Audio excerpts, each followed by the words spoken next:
صلاته اخلص من ربك، حاول ينتهي من لقاء الله. أريد أن أنقل أحبابي هذا الألم لكم، لأننا أحبابي صرنا نصلي من فضل الله، لكن الصلاة بلا روح. تلاحظون بعضنا متقاول مع قل هو الله أحد الله الصمد، حافظها قل هو الله أحد ثلث القرآن، هذه السورة العظيمة إنها صفة الرحمن حبها يدخل الجنان، لكن ترى بعضنا يقراها ما هو بالذلك من قريب، لأنه ما يبي يطول، وأقرب شيء إن أعطيناك الكوثر قل هو الله أحد، وتسأله الصمد الله الصمد، إيش معنى الصمد؟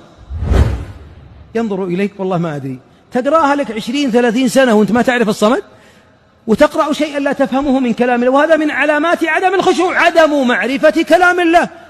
يقرأ لكنه لا يتدبر، ويحاول ينتهي من لقاء الله. والله يا أحبابي إنها مصيبة.